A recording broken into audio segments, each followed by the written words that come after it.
Merkel Media.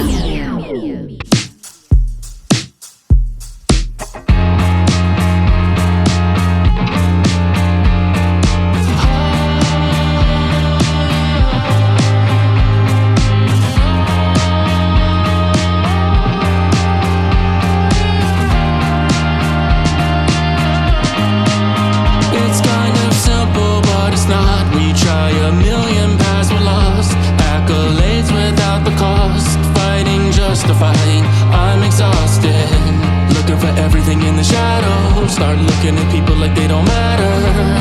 I'm waking up to the fact, more than a little bit shallow. I'm lost in this hole,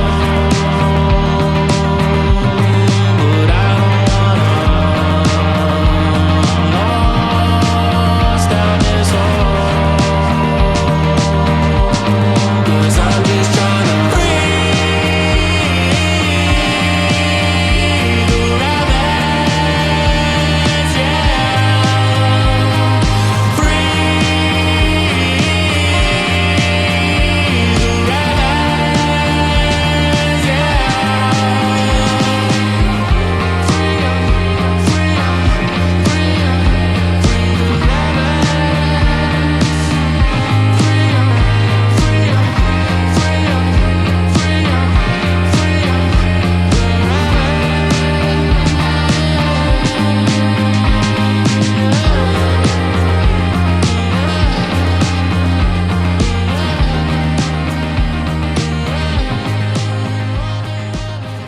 What's good, everybody? This is Joel Thomas, and this is Free the Rabbits. And how are all the free-range rabbits doing out there today? First off, I want to say thank you to everyone that's been lighting up the 5-star reviews on Apple Podcast, on Spotify, leaving great comments, liking, sharing on YouTube. Thank you so much for doing so. If you've been following the show and you haven't done so yet, please, while it's on your mind and I'm talking to you right now, go give it a 5-star review. Go leave a comment where you can. It helps the show grow, and it helps it get deeper into the algorithm where people that don't normally get a hold of the show get a hold of the show. If you're new to the show, hey, wait until you listen to it, and if you feel like it's worthy of a 5-star review or a great comment, go and do it as soon as the show's over with. Also, YouTube memberships are up and running. This is not to give you any new content or keep anything behind a paywall. This is just for people that have been asking how they can donate to the show. It's one of 2 ways I have available right now to donate directly to the show. Just go to the membership section here on YouTube, and there are 3 different tiers with different perks for each, but generally it's just a way for people to be able to donate to the show and help the show grow. You can also go to buymeacoffee.com/freetherabbits, and you can donate by one payment there if you'd rather do that. Also, for everyone that has been asking for the past several months, Free the Rabbits intro song is up as a single. Just go to Spotify, just go to Apple Music, go to YouTube, type in Joel Thomas, Free the Rabbits, and you will find that song available to add to any of your playlists, so you can listen to that song as much as you want without having to rewind to the beginning of the episode as your only way of doing so. All right, guys, let's get into the episode. What's going on, guys? This is Joel Thomas, and we are back this week with a fantastic episode on the horizon. And I've got some guests in studio again, back-to-back week with guests, which is very unusual for me to have, but it's just the way things worked out. And I'm pretty excited because I'm about to see these guests in less than 24 hours. We're going to be doing some work in studio for the confessionals. We're going to keep it hush-hush for now, but keep an eye out in December because myself and these guys will be putting in work in the confessionals studio and Merkel Media. What's going on, cryptids of the corn, Mr. E and J Clone? I don't know what number because I can't tell, but what number are you today, J Clone? I'm J Clone 27. Oh, it's on your shirt. It's on my shirt. I had to label myself today. Wow. Okay, so let me ask you a question, 27. What does that really mean? Like, what kind of special abilities does 27 have? Or are you just a meat sack that is just the same as a regular J? 27 does have a significant number, but it's a mystery. It's like the Da Vinci Code. And the only way to solve it is you have to go through the Weird Al archives and solve the mystery of 27. The Yankovic archives to figure out what 27 can actually do. What's going on, fellas? If you can, for anyone who might not know who you are, just let them know briefly who you are and what you got going on before we get started today. Well, we are Cryptids of the Corn podcast, where scientific and magical thinking combine. I am Jay Clone 27, your local bowling alley mechanic. I'm the great and powerful mystery. It's just making me laugh. Oh, no, we're just the goofiest people you'll ever meet. Salty earth people just trying to unsolve, or not unsolve, but resolve this mystery of these cryptids that are everywhere. And they're becoming more relevant every single day that we do this. And you can listen to Cryptids of Corn podcast anywhere you listen to this show. We're pretty much everywhere. Also, we have a book out, Living UFOs, The Ocean Above Our Heads, a study of atmospheric biology. It's for any watchers. It's on camera. Ooh, and that's actually, I think, going to Jason. I think that's Jason's copy. Which has been a passion project. We started doing this, with the Living UFO stuff, 3 years. This is the first book of at least 3. Book 2 is already like halfway-ish done. But yeah, so you can get that at cryptidsofcorn.com or on Amazon if you're international. I do ship international, but Amazon can do it cheaper. So it matters if you want it signed or not. But I think that's, pretty much it. Do you have anything to add? No, the book's amazing. The book's amazing. If you like the topic of living UFOs or intrigued by it at all, this is the perfect intro to that subject. It'll get you up to date, up to speed. So when these things start becoming more relevant in the news and more brought up more and more in the zeitgeist, you're ready. You're already hitting the ground running when you got this book. There we go. Yeah, I agree with you. And the subject of biological UFOs is a fascinating one. And I've been talking to you guys for well over 3 years now about it. And I'm excited to get my copy of the book here in less than 24 hours. I'll have it in my hands. So I'm excited to read it myself. And I want to say one thing before we jump into the subject. The fact that a J clone would say that he is salt of the earth makes me question what salt of the earth actually means. Like I'm a little worried here because I think that's a misdirection from a J clone. In all honesty, I don't trust it. Well, you got to be careful who you trust nowadays, and I let my actions speak for myself. Sound like a politician. No, they're all words. They are all words. Yeah, you do say a lot of words, Jay Clone. I don't know if they are adding up to much. We'll find out today if they're adding up to a lot or not. Depending on what clone I'm talking to, sometimes it adds up to a whole lot, and then sometimes it's just pure misdirection and misinformation coming out of a clone. And I'm sure Mr. E sees that all the time and has to try to calm that down depending on what clone it is. But before we get far down the rabbit hole of J clones, let's reel it back in to what the subject matter is of today. Now, I was hanging out with you guys recently at a conference, and we were back and forth about what we were going to do for this episode, but I know that we kept coming back to trolls. And I think trolls is a very interesting topic because most people would say that trolls are just a form of mythology.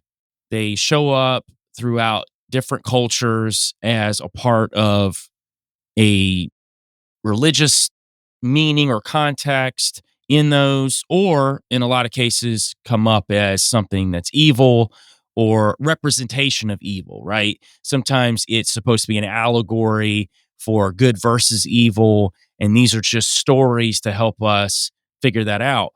But I would argue, and we're going to argue today, that trolls did exist and still exist on this earth. And I know you've done a lot of research, guys, about this. And I'm going to kick it to you first. I've got some very interesting troll stories as well and some things to add in. But as I normally do with guests, I'll let you drive, but I'm going to be a talkative passenger. So let's kick it off. And I'm sure you're going to break down for the audience what trolls are and what they mean to the world today.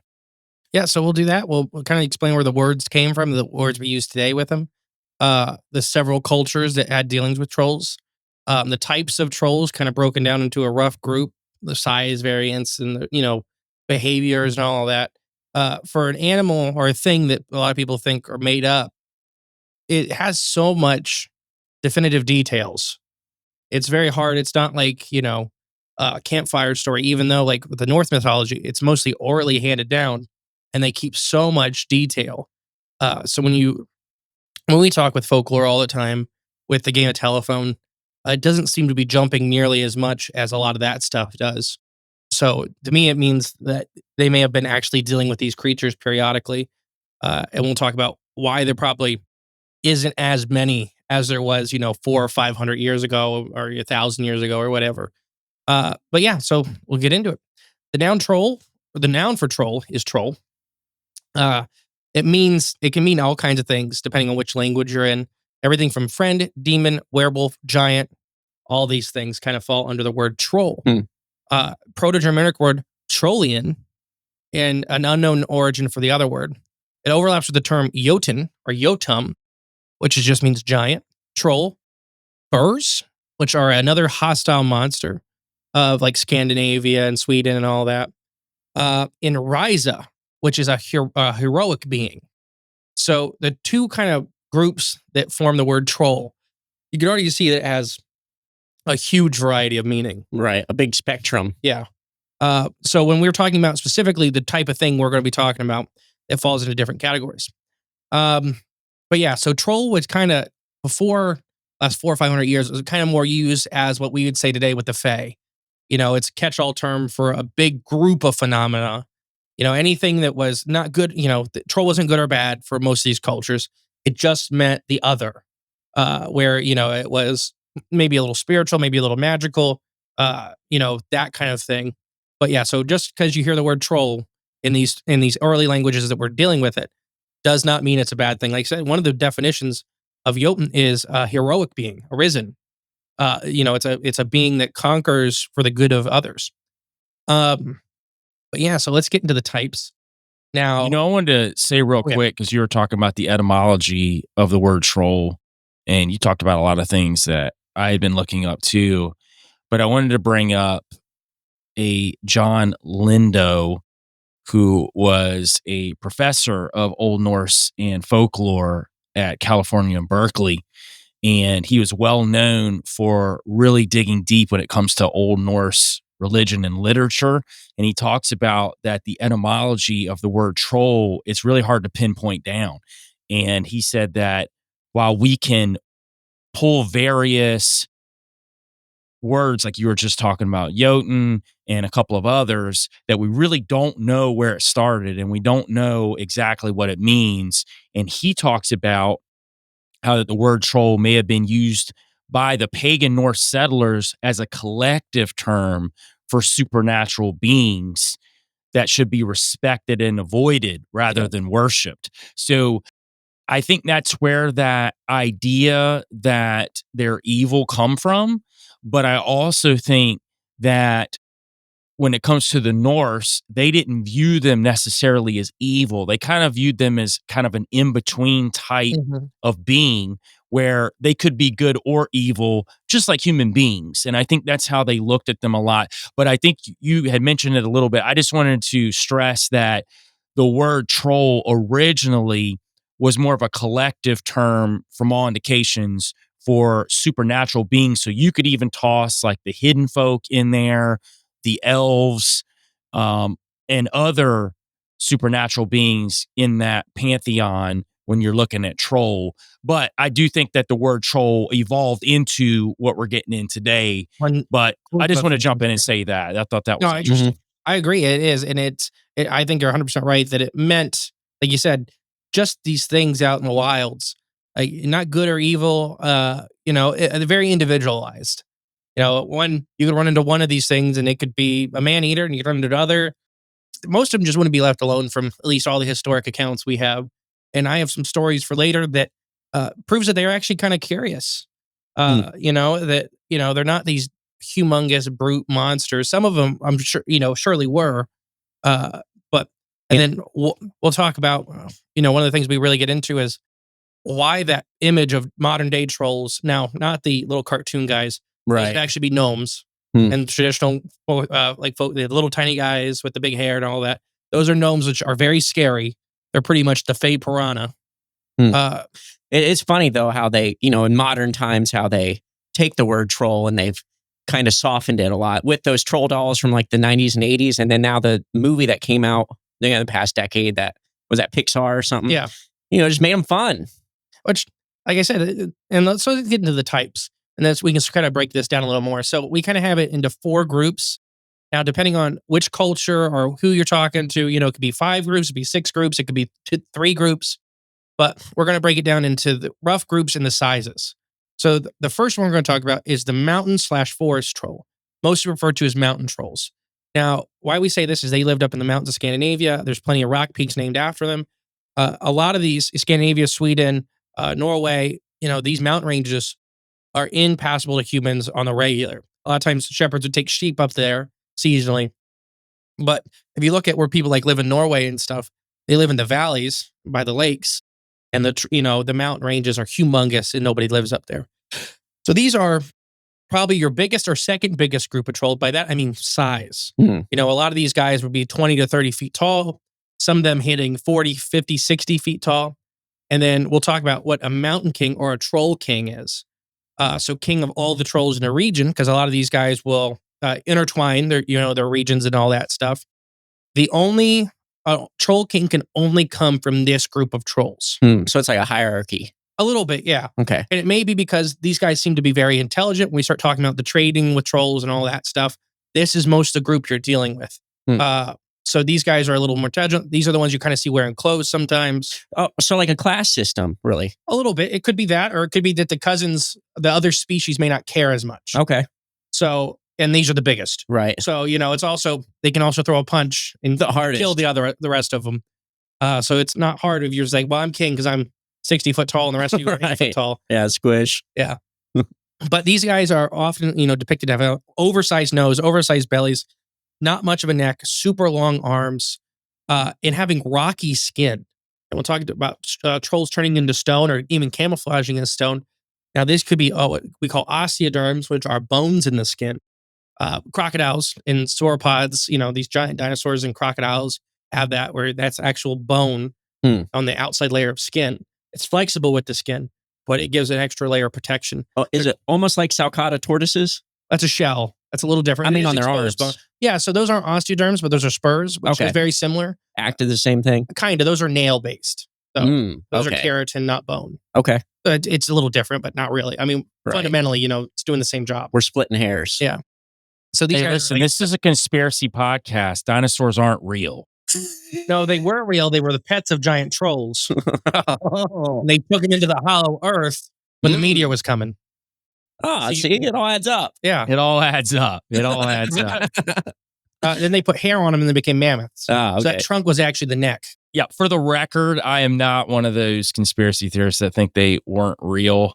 I do think they are real. I don't know exactly if we know what they were. And I've got my own theories that generally get Justin going 0 to 60 at me. We won't go there today.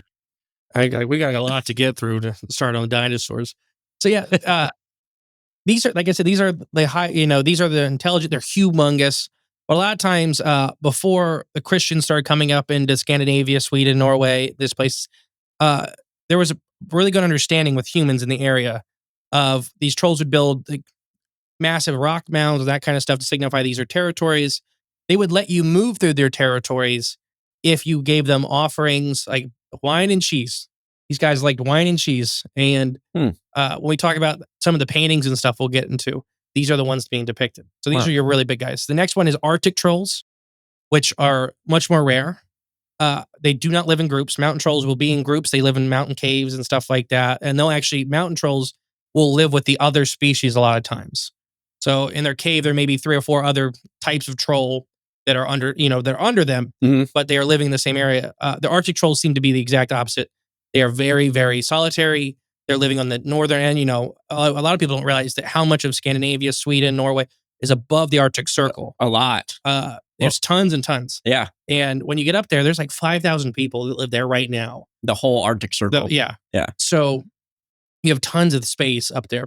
These guys probably got bigger than the mountain trolls from a lot of reports. Some people say 80 and 90 feet. But they were, with white fur. Trolls had tails. So they have these, thick, tails. These are ones you don't want to mess with. As far as the historic accounts go, they are probably the most brutish out of all of them. And if you look at their climate, it makes sense. If you look at bears, for example, bears are really, really picky about picking fights with humans. The only one that's not is polar bears because they have no food. They need those calories. So when you're calorie dependent, you don't get the chance to be curious. We look at things and let things go and learn from things. You have to eat everything that moves. And these guys have also been witnessed to attack other trolls and stuff like that. So most other species of trolls avoid them.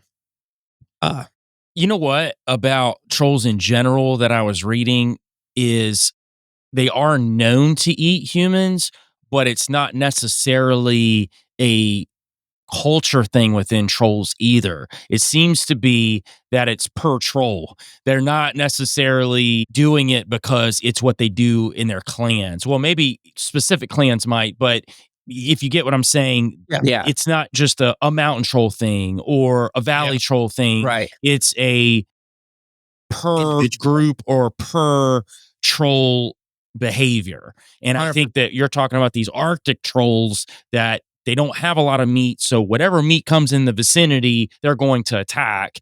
And I've noticed that there are stories, and I've got a couple of great ones today about people that were captured by trolls that they weren't trying to eat or really do anything to. It was more like they were trying to integrate them into the culture, which is I thought was pretty fascinating too.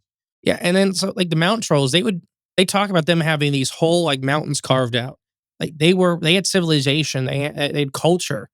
They were the stewards of a lot of this stuff. And like I said, a lot of the mountain trolls were 20 to 30 feet tall, and then the mountain king would be the biggest of the big, the bloodline of that one. The next type, so that was Arctic trolls. There's not a ton on them besides pretty much the order was kill on sight because they'll kill you on sight. But there was never a lot of them. And we see that with a lot of what we consider apex predators. They have the lowest population density if you are heavily, carnivore-like. The other trolls seem to be, they eat stone. And we'll talk about that. That's what a lot of the early Christians area thought they were dumb because they seen them eating rocks, which, a lot of animals eat rocks, but these guys probably get sustenance from eating rocks. The next one is the most common one as far as human interactions with the valley trolls. These are your guys that are going to be anywhere from 6 to 10 feet tall, sometimes up to 15 foot tall, still huge hulking beast. These are the ones that a lot of Scandinavia, Sweden, Norway, all that say that mistake for Bigfoot activity. We have a lot of stories of that where they're like, well, they seen a big hairy thing and they had some, magical abilities and they still have the huge nose, the big pot bellies, the extended arms. When we talk about Bigfoot, the female Bigfoots seem to be more barrel shaped and the males seem to be highly muscular. These guys don't really have anywhere the same body plan. And these guys have tails. As far as we know with Bigfoot sightings, they don't have tails. But these are highly curious. These are the ones that will come into villages and steal goats and stuff like that. They'll upturn trees. They'll attack houses. They're generally seen as, the best way to describe them as dumb teenagers, right? Where they may not necessarily be evil or nothing like that, but they destroy stuff because they're bored, because they come in contact, and they live in big groups. So it might just be a byproduct of them existing. Yeah. To break stuff. Yeah, that's what they do. And they're huge, right? So when they would come into early settlements, they'd knock down walls. There was a lot of talk of that. They would literally knock down sheep pens. Maybe not take a single sheep. They just want to knock down the big stone walls because they thought it was fun. Oh, okay. Gotcha. And those are everywhere back, they're still there. They're still there, yeah. Yeah, Northeast. They're everywhere in the woods. So these are the ones that maybe gave trolls a little bit of a bad name. When we start talking about the troll hunters and killing the trolls, these are the ones that like were getting killed a lot because they were easier to kill. I mean, an 8-foot tall guy is a lot easier to kill than a 40-foot tall guy. And then your last kind of type are the ones you will probably not see very often. They're the smallest of the group. They're cave trolls. These are generally considered the most trickster-esque. Like you ever hear stories of like leading kids away and all that. It's always like these 4-foot tall trolls. A lot of times they're described as having like completely rock textured skin or rock colored skin, like the granite that's there all over the mountains. Like it's 4 to 5 foot tall, sometimes 6 foot. These are the smallest group of trolls. All trolls live in caves as far as, using caves as shelter. These guys just spend a considerable amount of time underground. Okay. Once again, I really don't think trolls are evil in any way, shape, or form. I think there was bad individuals. And when we get into the conflict with these guys, that was more of what gave them their bad reputation. But these are the ones that, whether they were leading kids away because it was funny, whether they were leading kids away for nefarious purposes, I don't really know, but these are the kid-sized trolls. Do you think, I don't know if it's in your notes or anything, but between the different, I guess, classes of trolls, do you think there's like an intelligence barrier between them? So first, I think they're species. I think they're subspecies. Like phenotypes? No, subspecies. Okay. Do you think, because it just reminded me a lot, there's a lot of overlap with like how Daryl Sims describes aliens. Yeah. And their hierarchy. Sure. Like the Greys to the surgeons. And I think when you look at it, it'd be like, we don't, we have one species of human left right now on the planet. But not that long ago, we had several species of human. And they're all human. But there were abilities and differences between the species of human. So I think like your Arctic trolls, they may not have the same brain capacity. They have no social structure. So there's not that many of them, and they don't deal with other trolls, and they've been known to eat other trolls. So other trolls avoid them, so you never get that connection. Gotcha. So it'd be like feral people, essentially. Yeah. It doesn't mean those people are dumb or anything like that. They have the same brain that we have. But when you're isolated in those, you get to be feral. You get, and so the culture, when the other three main types, I think the Mountain Kings are Mountain Kings because they're the biggest, right? They have the ability, we talk about that it's very rare for herbivores, for example, to get intelligent. Elephants are the prime, example of that, going against that rule because they got what's called too big to bother. Okay, gotcha. So you can get intelligent once you get too big to bother. Yeah, when nothing's actively trying to kill you at all times. You can protect your young and stuff like that. Yeah. So the time you are vulnerable, you're with a herd of adults. So I think, you look at these mountain trolls, that they're born the same size as like the valley trolls are as adults. So even when they're quote unquote vulnerable from other, trolls and other creatures and that kind of stuff, their dad is 40 foot tall. Right. Yeah. And right around there. Ain't going to be bothered. So you have that. So I think they have the ability, not that they're smarter, they just had better social skills and were able to develop these advanced cultures. Because they had really, Joel's going to talk about it, where they had really amazing cultures. They had, castles and systems and all this stuff. And yeah, check this out. To the point of intelligence, and I'm glad you brought that up because I think that's very important to talk about, because I believe that over time that the trolls got dumbed down. Not to say that weren't dumb trolls. I think it operates very similar to the way humans operate. We got dumb people and then smart people. But there was a collection of Old Norse anonymous narrative poems, and it's called the Poetic Edda. And in that Poetic Edda, they talk about these very intelligent trolls. And even though that they are attributed to the giants or the Jotnar, which were descended from the ancient creature Ymir, which was killed by Odin and his two brothers, but these Jotnar, which are these trolls in this Poetic Edda, they talk about these mountain giants, these mountain trolls. They are in possession of great wisdom, and they were known to outsmart even Odin himself, which I believe, and I've talked about this in my last episode with Justin, formerly from Appalachian Intelligence, and we were talking about the Elohim, these gods. I think Odin existed in some sort of god format, whether he changed his name or he used the name Odin from the start. But let's put that in context that there were trolls, mountain trolls, who were outwitting a god. And some people would argue that this god didn't exist, but I would think that he did. So let's just say this fallen god was being outsmarted by these mountain trolls. That will tell you how smart that some of these trolls were. And I think it operates very much like humans that can outsmart fallen entities or some sort of spiritual beings. We see that throughout history. I don't think that in the supernatural world that, and I've said this before, that they're smarter than flesh and blood beings on this earth. They just have had more time. They don't live in a linear space. So when you are here for billions and billions and trillions of years, you've had a lot of time to operate and learn. So Figure things out. again, put that into context. Here's a god who's had all this time to learn. These Jotnar, these mountain trolls are outsmarting Odin. So let's put that in context. So I don't think that the idea that trolls are idiots is got much validity to it as a whole. I just think that when Christianity came along, and sadly, these trolls were looked at as just evil, monstrous beings. I think, like you said, they were eating rocks. So instead of understanding the culture and understanding the nutrients that they were getting from the rocks, they just said, well, like the classic old phrase, they're dumb as a rock. So I think that's where that came from. But again, I don't think there weren't dumb trolls. There probably were dumb trolls, but it's just, look at it in a context of human beings. We have people who have very high IQs and people that have low IQs. And I think it operated the same way with trolls. So, yeah, let's talk about that. I got one more thing about kind of the troll structure, and we'll get into their interactions with the people that live there and then the Christians. So how it would work, as far as we found in the research, is, like I said, a mountain king would reign over a huge area. Now, there would be what you could call like troll homes or villages inside this area, inside the mountain. But there would be tons and tons of trolls that lived in family groups, that lived in other communities, that lived singularly inside this area. So, like I said, the most formidable ones were always the mountain trolls or the forest trolls. Same thing, that, because they were just they were just huge.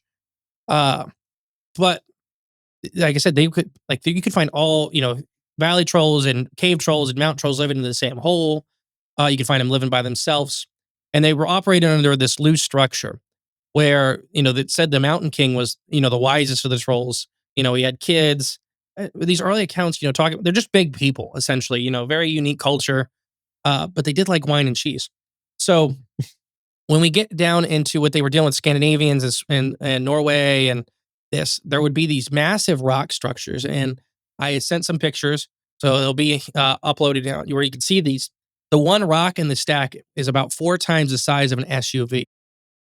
So these are on top of a mountain, Right, in a valley that have been stacked, and then one of them is 4 times the size of an SUV. You can't get an excavator up there, and these are been placed forever ago. So what these would signify is you are entering a troll's territory. So individual trolls can have territory inside the mountain king's reign. So and they would deal with that on a personal level.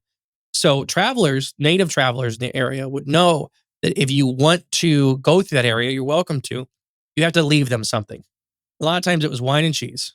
They really liked wine and they really liked cheese. And it wasn't now you had to leave barrels and barrels. They would just take little bits of it. So when Christians came in, that was one thing they didn't understand. And then, trolls, a lot of these mountain trolls would come into town, and I cannot find the original painting, but I have an 1880s recreation of the original painting that will be put up. Basically, it was common for these mountain trolls to come into their local villages of humans maybe once or twice a year. And they would have a rucksack over their back full of ore. And they would trade ore for, wine, cheese, goat, whatever they wanted. So in one painting, the famous one you could see like a 60-foot tall guy walking through. Nobody cares. It's not an everyday thing, but it's a common enough thing where you're like, all right, when he's coming into town, we don't got to worry about nothing. Right. Yeah. He's coming here to trade, and he doesn't want to give that, he doesn't want to give that ability up. So, and there was also troll wars where they would be these giant, whether it was play fighting or actual wars, they would stand on the edges of valleys and just wing these massive rocks at each other. Jeez. And I believe I sent pictures for that too, where you just see these massive rocks with skid marks from where they had laid. And depending on who you talk to, which literature you're looking at, these may be play battles because they're so big that it'd be like us throwing water balloons at each other kind of deal, or just kind of screwing off. Or it could have been more serious, like inner clan battles. Mm-hmm. Like I said, just because it's the Mountain King's area doesn't mean there's other groups of trolls operating inside it. But Mountain King does have final say on whatever issue. A lot of times you just see that they didn't care. Like if these two families of trolls want to fight it out, let them fight it out. Like Hatfield and McCoy. Like Hatfield and McCoy, just let them murder each other, deal with the rest of them. So when the early Christians came into the area, they fully ignored the warnings of the locals saying, you see that big rock? There's a path next to it. You don't walk past that big rock without leaving something on that rock. So they wouldn't do that. So then the first encounters they'd have with these trolls are hyper aggressive because they are breaking a thousands and thousands year old tradition. This understanding that these creatures had with the locals. The troll attacks were very, very rare in Scandinavia before this because, they had developed these understandings with each other. Like I said, there was the valley trolls that would do stupid stuff, but, they weren't eating people. Mm-hmm. That was extremely rare for those kind of events to happen before this. So they would do that. And then when they started building churches, every church has a bell tower in it. These trolls started attacking the churches. So they said they had to be demons because they hated the churches. Realistically, they hated the sound. Trolls have very, very sensitive hearing. When they figured this out, they started using sound to incapacitate these creatures when they were killing them. So they started the extermination of trolls very, very quickly because these monsters you could incapacitate with just banging metal together and stuff like that. Because they're hypersensitive to it. So very quickly, what happened when they moved in the area, they ignored these, time-honored traditions that they had with the cultures.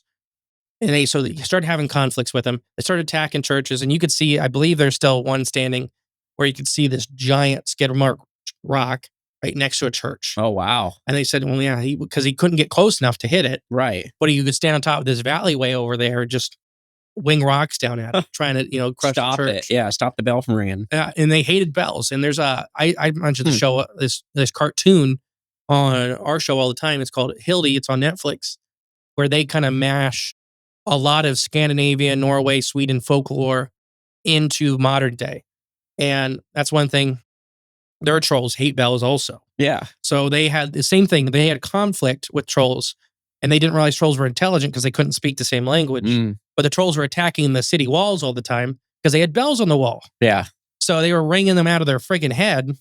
So, you're trying to do, they weren't trying to kill anybody. They were trying to knock the bells out. So the slaughter of trolls happened very quickly, including mountain trolls. You think of these big 40-foot things are hard to kill, but when they're sitting on their knees holding their head, pretty easy, vulnerable. You just start stabbing them. Yeah. You just get, and then why they didn't bounce back, and this is something we've talked about before.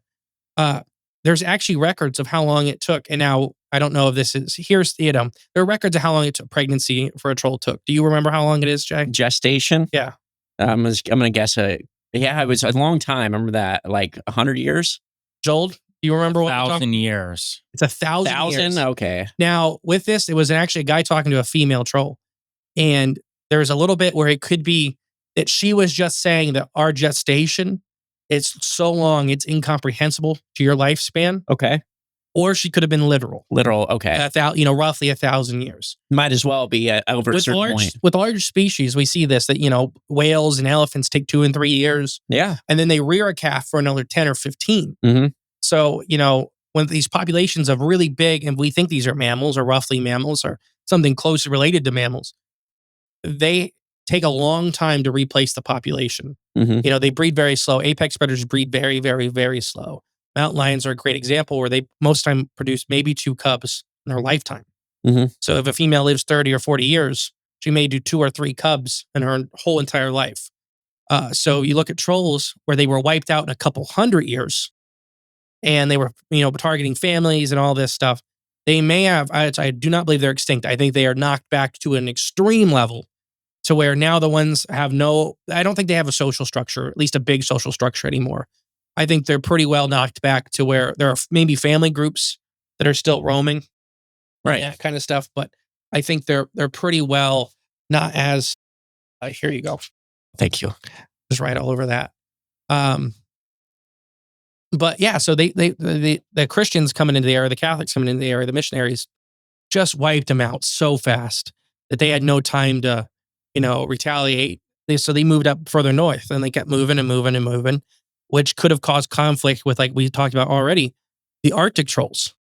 So if you are moving into these areas, these known troll cannibals, so now you're getting attacked from the north and attacked from the south. So there's this thin belt of mountains, which I think is, Norway and Sweden and all that share, that I think you can have a lot. And like we have encounters with that. But yeah. What do you think about that, Joel? I think you're right. And I do like that you brought up the medieval Christianity part of it. And I want to say this too, because I know we're all Christians here and we talk about, how we feel about the supernatural world and what that means as being a Christian. But I can say that there were some not good people professing Christianity, especially during medieval times, and using it to siphon money off of people in their towns. And I feel like this would be another example of that, where they're just going into an area, trying to take it over and not really trying to understand the culture there. And it'd be different if one of these trolls attacked them. And there might have been some trolls attack them and cause the initial rift, but without fully understanding that all these trolls aren't like that those are just some bad trolls. It caused this war. And I found it funny that there were a lot of unsubstantiated reports from some of these Christians. They said that they thought that these trolls would snatch tiny unbaptized babies from their homes, replace them with troll babies called changelings, which is interesting too, because I just watched a movie by M. Night Shyamalan's daughter called The Watchers, and it is about this convoluted lore of elves and how they're changelings, but they're in Scandinavia, and it ties into this whole idea of these winged entities coming down and mating with humans and creating these half breeds, which they didn't call them Nephilim, but they showed them with 6 fingers in the movie. Which I was going to say, that sounds awful familiar, doesn't it? It does. So I don't think that there isn't some sort of theory that we could throw out there that some of these trolls could come from some sort of mating or hybridization or whatever, right? We don't know. We don't know exactly where they came from. They could have come from a time before Adam, which I would argue that that could be a possibility too. I think that there's a version of Bigfoot that I would consider that would be before that time. But I also think that there could be a version of Bigfoot that, yeah, did happen because of this hybridized mating as well. So I leave this idea of leaving all possibilities open when we're looking at this thing. But back to the Christian attack on the trolls, I think that story was probably just something that was made up to gas up the people to want to take out the trolls more so. And I agree with you with this whole church bell idea, that it said that the church bells would drive them mad and then they would come attack the churches. They weren't attacking the churches because they were Christian churches. It was because of the sound, much like a dog whistle that would hype a dog up. It was probably hitting some sort of frequency that drove the trolls mad. And and I think that that's why ultimately that they were attacking these churches, because of their DNA makeup.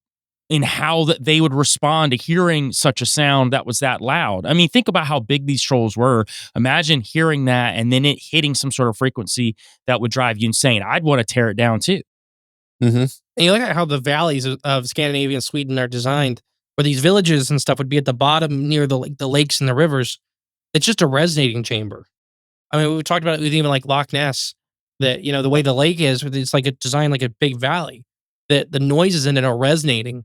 So you could be bothering, 100 miles away. I don't know. You could be bothering every troll that lives in the mountains around this valley with one church at the bottom. And with the changeling lore, I believe in changelings. I believe in a lot of that, but it comes down to the wording. And I think that changelings existed. I think that's the type of fae, more traditionally what we consider the fae today. And that they may have had encounters or one or two encounters with a changeling or a fae abduction and blame the trolls because they're the big scary looking things that live on top of the mountain. So anything that happens is their fault. Something you can point a finger at. Like, yeah, they're there. They live in that cave up there. Right. I mean, let's go kill them. It's their fault. We still do it to this day. 100%. It's humans need scapegoats. Exactly. Humans need scapegoats. And I will say this about fairies, because that's what the Watchers movie was about, and I encourage you guys to watch it. It's very interesting when it ties into biblical lore without them saying biblical lore, which I think is interesting. When I think about fairies in general, I generally think that fairies come from that specific interaction with angelic beings and humans, because they even talk about that there is what they call the fairy bloodlines that come out of that interaction as well. And this is what some of these elites are trying to protect. So I do think that, yeah, that makes a lot of sense, man. Fairies could totally be snatching up people's kids and trying to introduce a changeling hybrid in place of it and blaming the trolls. They could changeling themselves, shapeshift themselves into a troll and have people thinking that they're trolls. And before you know it, they got them attacking the trolls without people actually knowing what these fairies are doing. And the thing is, in these regions where these trolls are seen, it was rife with fairy activity. We know that for a fact. I mean, fairies are talked about just consistently throughout those cultures. So I think that that's a part that I'm glad you brought that up, Justin, because that makes a ton of sense that the fairies are out here puppeteering this war between the Christians and the trolls, and neither side really knows what's going on, but they're the ones shape-shifting into probably humans too, to attack the trolls, to get the trolls to attack the humans back. I could see that being a whole, puppeteering from these fae. And the trolls are a lot easier to kill than the fae very quickly. For sure. I mean, they were they may not have been fully, as we consider now, physical beings, like as in fully from here. But if you stabbed them enough times, they died. Yeah. So there's that side of it. I'm wondering too, was it after World War I or World War II where we started going into all the towns and taking all the bells from the churches and melting them down, to make equipment for our army so we could fight this crazy, world war? But they were systematically going through and melting down all these bells and getting rid of them. And, if the bells were there to, more than a reason just for the church to ring in, it's time for church today. It's Sunday. Ring the bell, or it's noon. It might have had a deeper significance than that. And maybe it was to ward off not just trolls, but everything that comes from, another realm or another dimension that, isn't necessarily meant to be here. And maybe back then, they were using this to, make towns safe and things like that. So they could develop and do these things without being disrupted by these trolls or whatever. And, so I'm wondering now flash forward to modern day, with all these bells being gone, we're not using them as much, and people don't know as much about sound. And, we're doing sound discoveries every day, with using sound to heal things, sounds as weapons.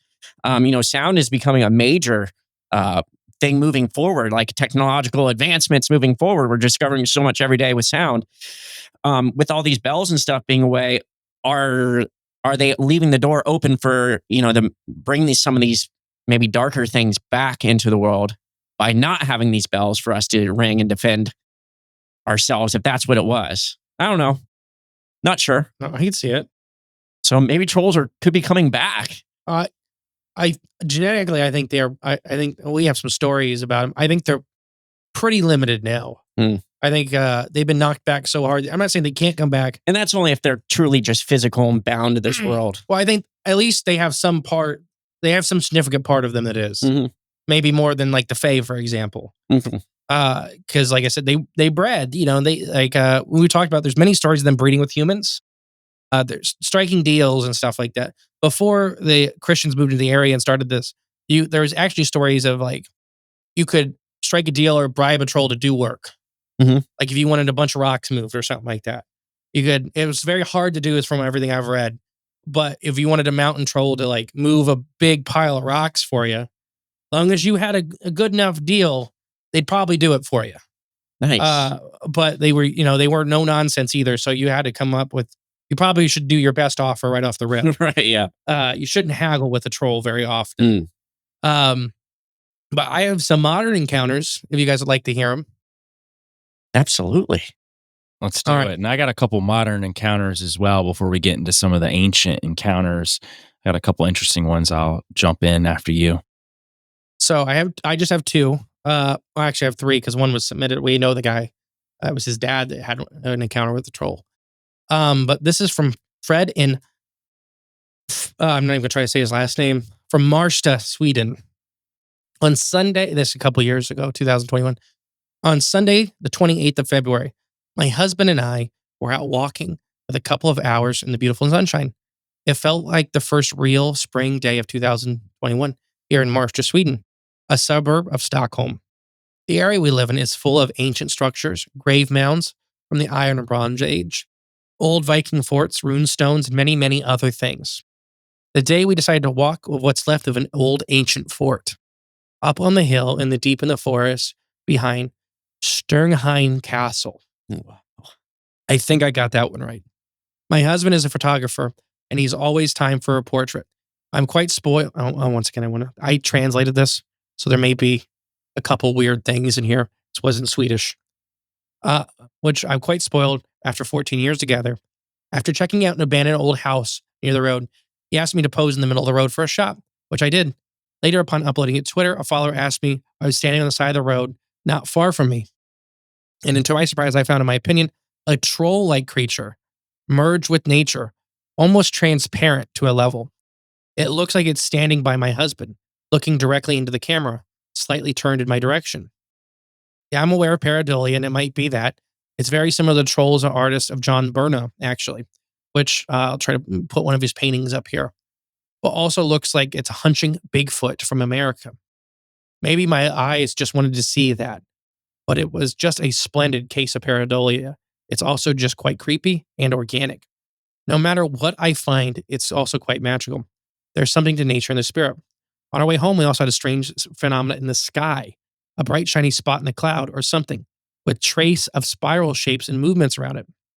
A fun, cool walk, not just for the Stringheim troll, I also call, and the UFO. The spring is finally coming, some of the Swedes in the sun. So this is the second one in the same group. Two Swedes in nearby woods began hearing strange noises around them. Like I said, this is in a very similar area. They were out camping. Suddenly experienced orb sightings followed by an attack by an unseen beast or force. A friend and I went into the woods to barbecue over a fire, as we do all around the year. I live in Stockholm, Sweden, and the woods we lies near our apartments is, Garbangayan. Okay. I always wanted to be into Sasquatch Bigfoot subject. I know it's real. When I was in Sweden as well, what people refer to as trolls here are the same as Bigfoot or Sasquatch, as the same but different names. However, my friend and I went to the woods in a specific place, as we always go when we make our fires, barbecue, and drink beer.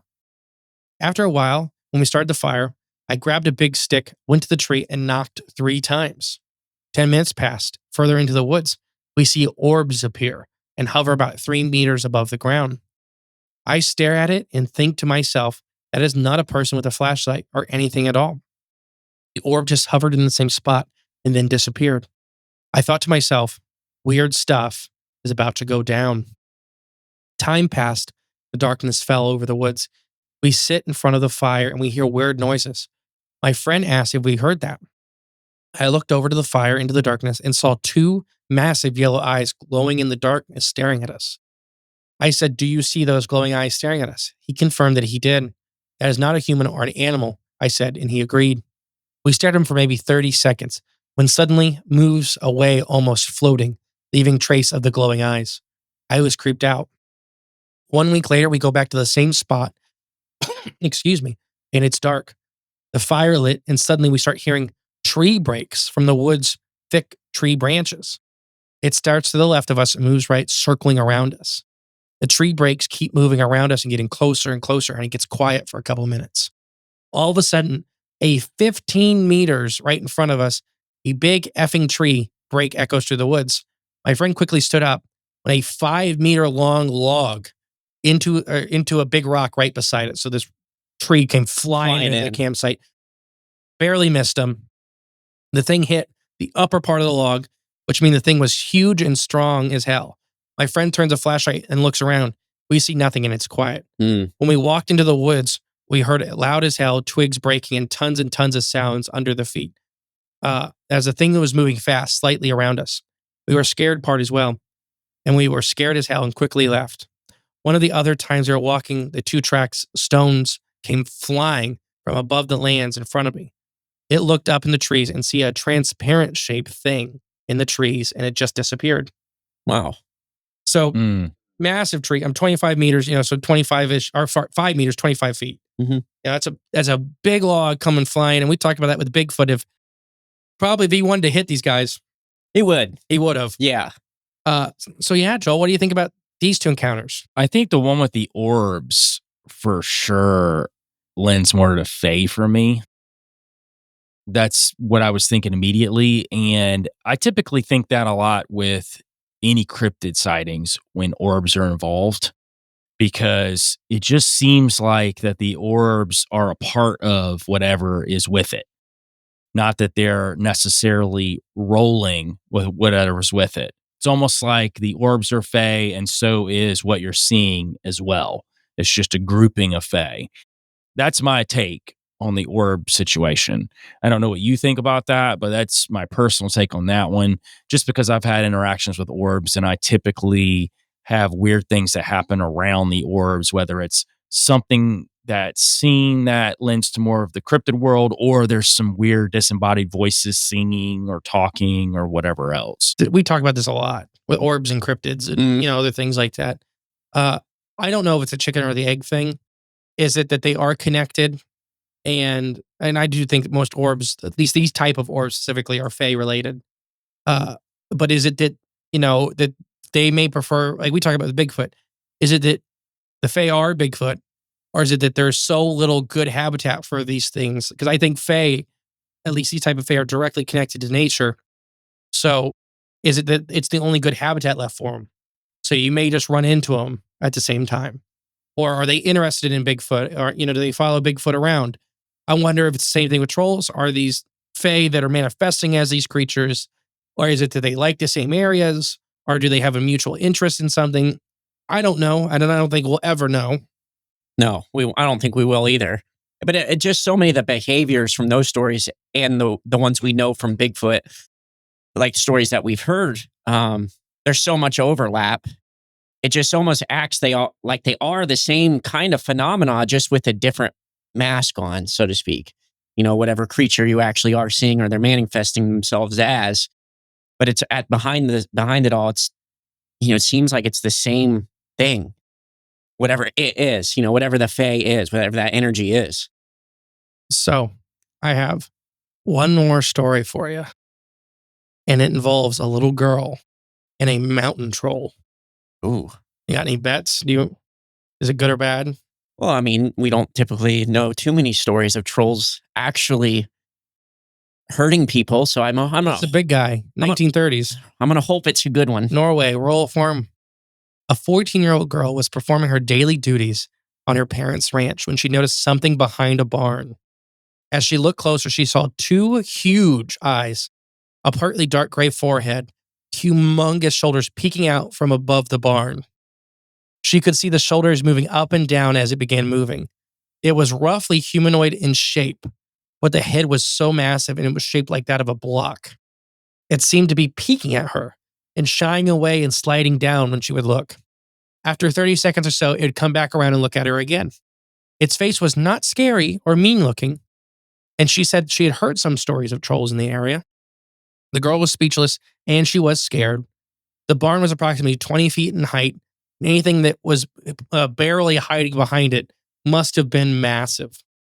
She had heard old stories of trolls in Norway, the classic folk tales in her culture. She felt as she was being also scared, and she was stuck where she was for some reason, so she was frozen in fear. She went to tell her father, and her father looked at her sharply, went outside with curiosity to inspect. Around the corner, they saw huge, strange footprints in the mud of the barn, but no troll.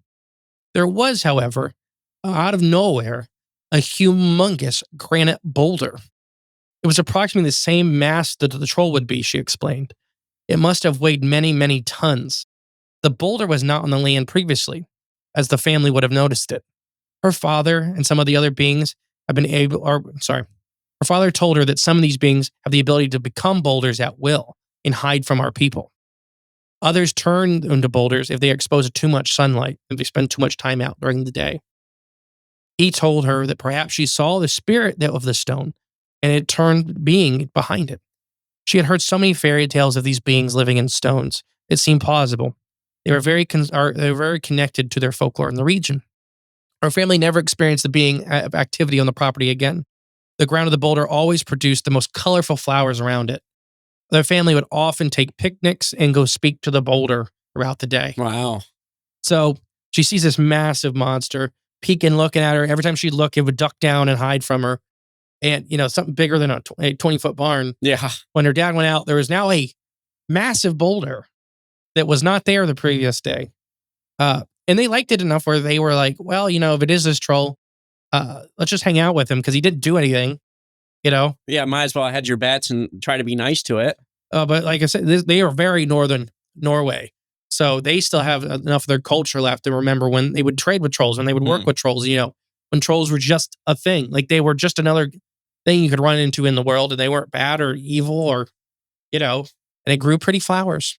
Nice. The stone did? Yeah, it had a belt of flowers that would grow around it in the spring. Oh, that's nice. Yeah. There's my troll stories for you. So the father thought that the spirit of the troll was coming out of the rock and peeking at her. That was his take on it. So keep in mind, I translated this from Norway. Right. So there may be a little bit of meaning lost in translation, but roughly, yes. That some of the cultures say that'd be more of the fae that they attach to things. Mm-hmm. Like old trees were one we've talked about on our show a lot, like what we call a forest king, which is the oldest tree in a forest. A lot of times are associated with fae connections. So massive boulders may be too. And not to make another Bigfoot connection, but like with Ron Moorhead, and he talks about, the metaphysical Bigfoot, going into trees, becoming part of them. It's the same thing, really. Yeah. I mean, is it really turning into a tree, or is it just becoming part of it, kind of absorbing itself into it, its energy? I don't know. Yeah. And it could have just moved the boulder there. Like just to hide behind it. Yeah, if it was, well, we talk about with, I have one, some stuff about modern day construction with these troll structures. Mm-hmm. It could have been trying to communicate with them again, leaving troll structures, maybe hoping that they'd leave stuff on it. Mm-hmm. From the old days, like I said, some of these boulders that they would move are immovable. Yeah. Just these massive structures. So it may not. Maybe it wanted to be seen by the girl just enough to where, like, hey, I'm putting this here now. Here's an altar. Let's start communicating. Yeah. And they hung out on it, but they never left things as far as the story, as far as the encounter goes. But yeah. It's interesting.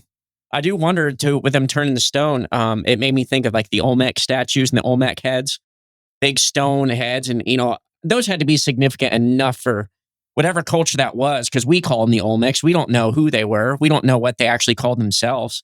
That's just what academia has labeled them as, the Olmecs. I think it was like the rubber people or something like that. They made stuff with rubber trees. But those giant stone heads that are wearing like war helmets, it looks like. I mean, they're really intricate and huge. There's, what if they were trolls turned to stone and they just kept the heads as rewards? There you go. And then they're left over. There you go. Yeah, the Olmecs are very interesting. I did some pretty deep research a few years ago on the Moors, and the Olmecs are tied into the Moors, which is a whole other rabbit hole. But you were talking about structures, Justin. I'm going to jump into sort of modern stories. Yours are very modern. Mine are like in the last couple hundred years. But before I jump into that, I wanted to bring up one thing I thought about when we were talking about structures or places where trolls will put up stacks of rocks to show this is their territory. The rocks with the red T's that are painted on them, and we'll show that up here too for everyone to see as I'm talking about it. These are humans that have done this, and you will see these on trails, and you have to follow these rocks. And if you get out of the trail of these where these rocks are at, you could run off in troll territory too. So there are paths that are protected paths because of these red T's. And sometimes these red T's are also set up places where you don't need to cross. They're to let you know that there are trolls beyond this area. And you'll still see these to this day. So we'll definitely show some pictures up here right now. Especially if you're watching on YouTube or Rumble, you'll get to see that, which would be pretty cool. But you're talking about modern stories. I've got one from the late 1600s, almost 1700s, and it's also about a young girl. And her name is Marte Strand from Afarnes, and she was captured by trolls. And she actually came back to the town 2 years later. Out of nowhere, everybody thought she disappeared. She comes back, and the reason why she came back is because she was kept captive by this troll unit, and she actually said that they had buttocks like foxes, which makes sense when we're talking about big hairy creatures. But apparently the troll mother gave birth to a son, and he was the size of a half-grown human when he was born. They wanted him to marry Marte, who they had captured, which I thought was interesting. They didn't do anything to her. They fed her.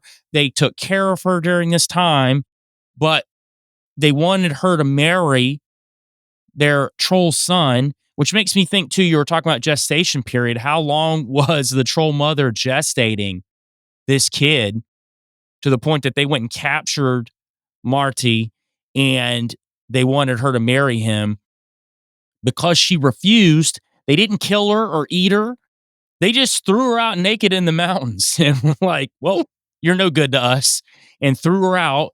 So she shows back up, late 1600s, shows back up in town, gets back with her family. So they put her in court over this whole case. And you can look this up. It is in court to the point that 8 jurors decided that she told the truth.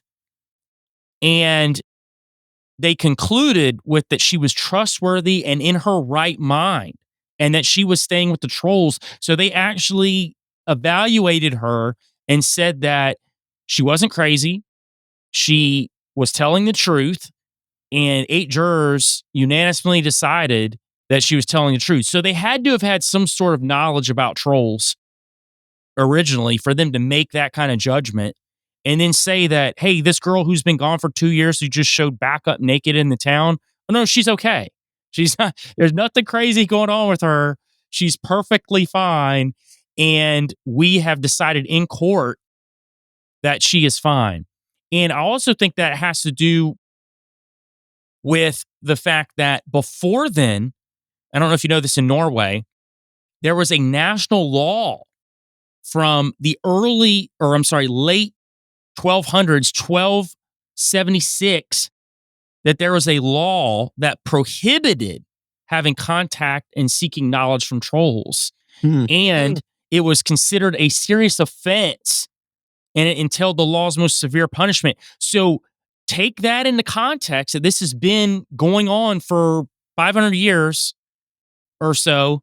And then this girl is captured, brought back, knowing that law, And they evaluated her to say like, no, she's good and she can live out the rest of her years in society as a normal human being, knowing that they had a ban and that they would probably kill you if you had some sort of interaction with trolls on your own. So they knew that she had been captured against her will to make that judgment. I think that story's really crazy.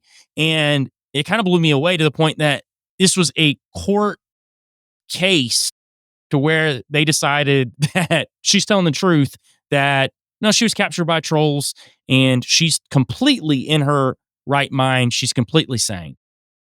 And this is around the same time they were burning people for being witches, right?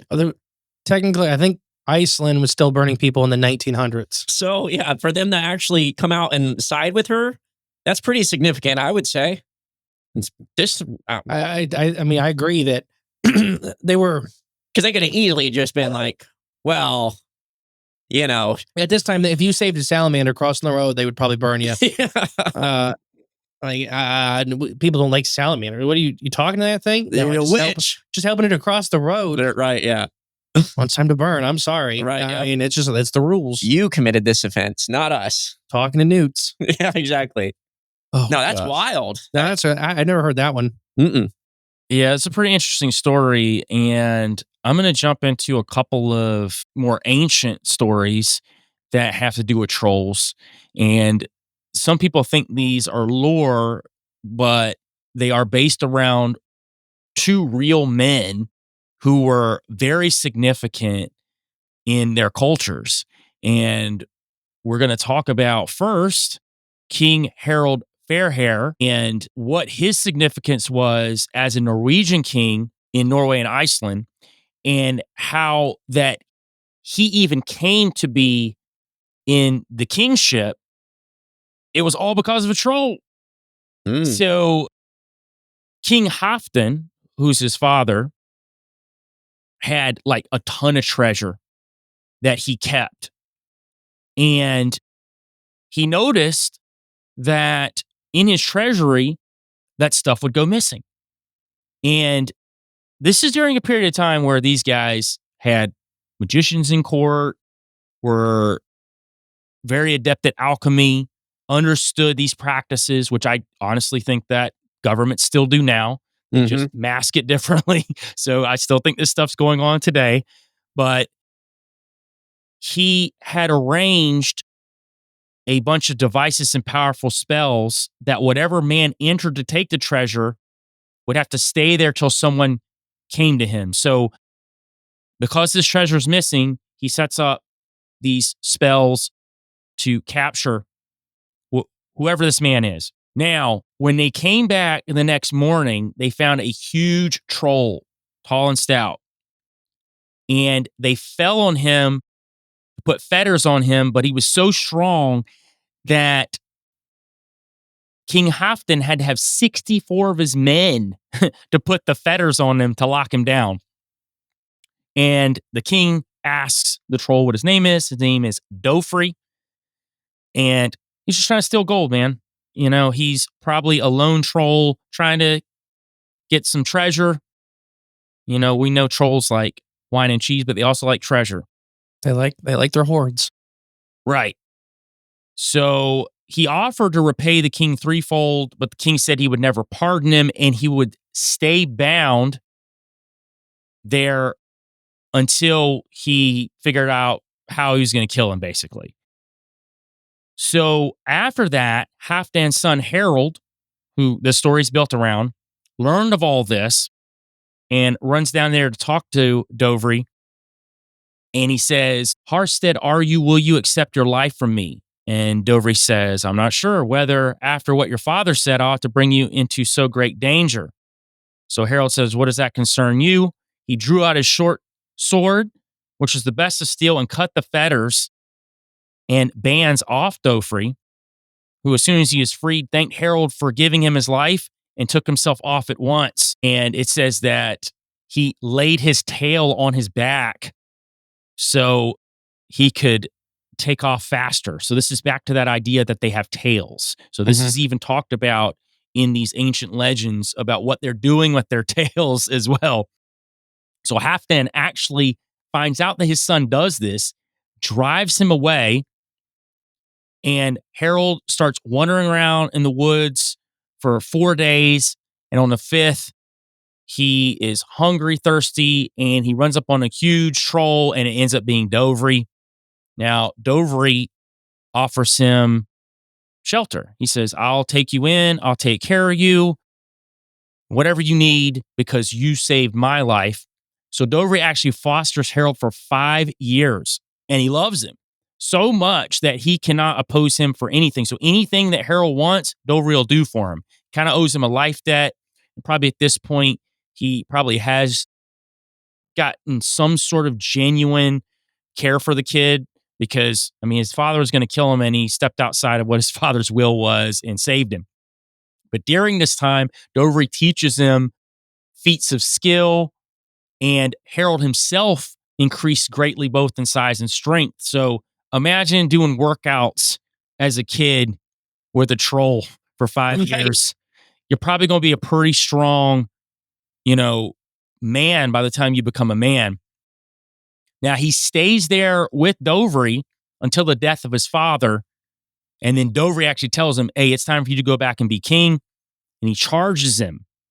And he says, never cut your hair or nails until you are sole king over Norway. I shall be present to assist you in all your battles, and that will be of service to you.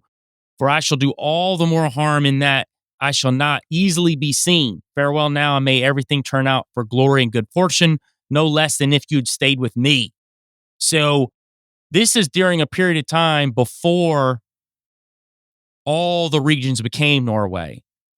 So King Harald is going to unite it. Now, I won't say the real story, but the story that's told, quote unquote, historically, it said that he wanted a queen and he made a deal with this queen that he wouldn't cut his hair or nails until he united all of Norway. And that's why he let his hair grow and his nails grow until he united all of Norway, because Gyda, who was the daughter of King Eric of Hordaland, she didn't want to marry King Harald initially because he wasn't a mighty king over a bunch of land. So the real story, quote unquote, is that he didn't cut his hair or his nails until he united this giant piece of what is now known as Norway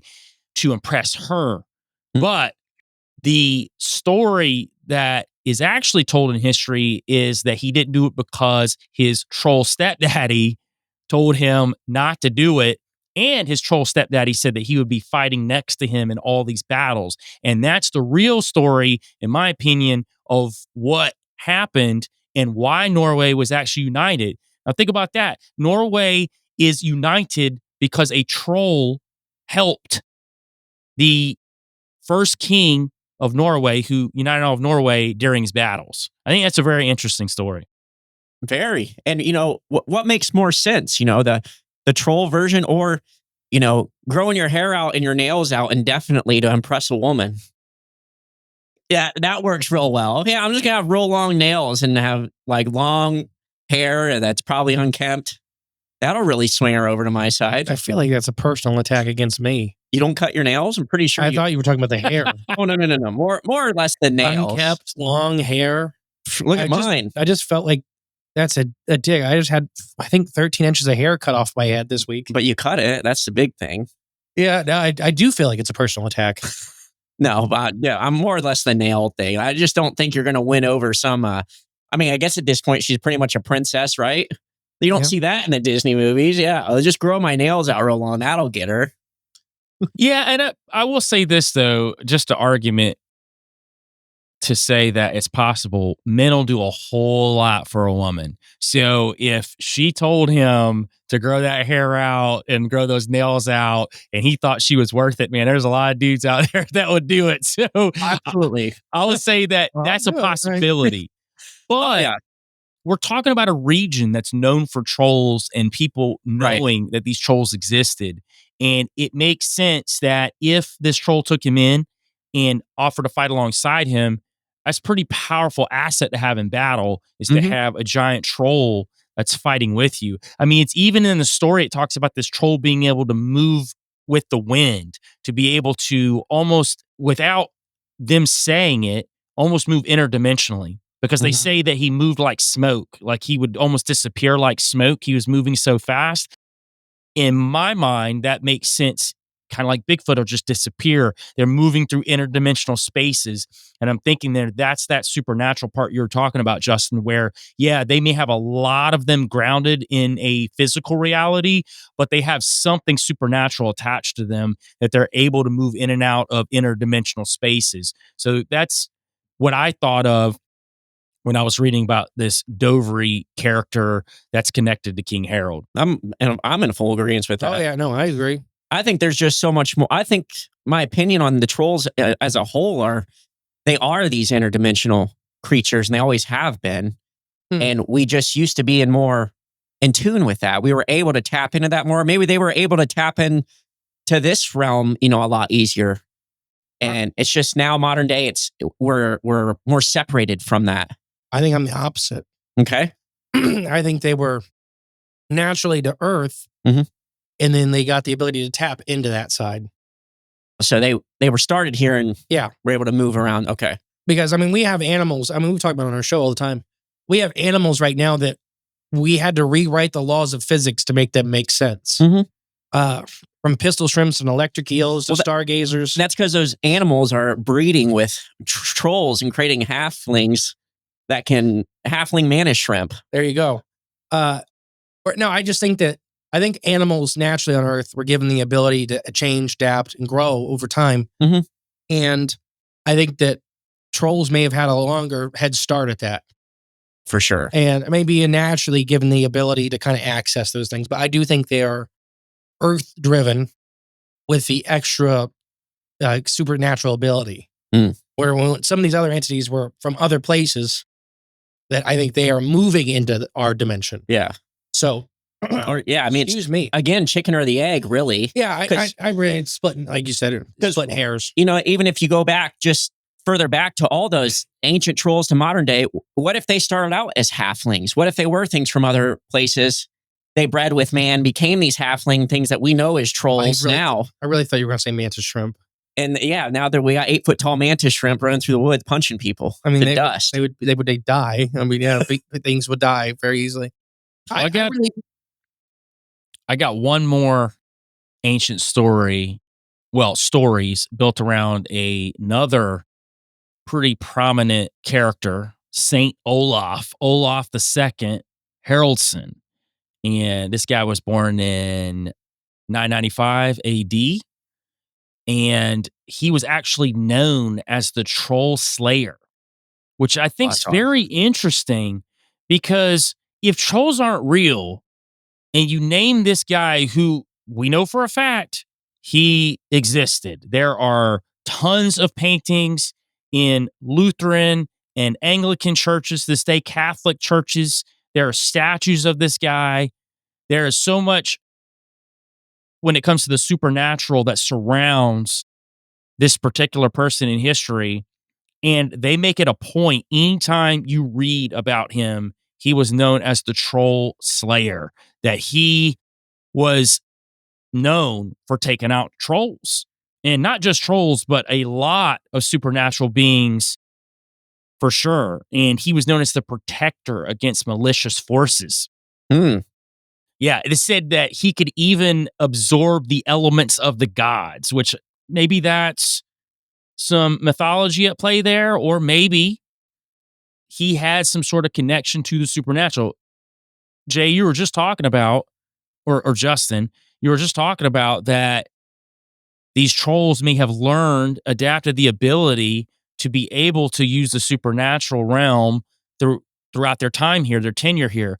I think human beings have been doing that too. And I think that when you look at alchemists, or what we'd call scientists today, who are able to manipulate matter, manipulate these supernatural spaces, I think guys like Olaf would play into that for sure.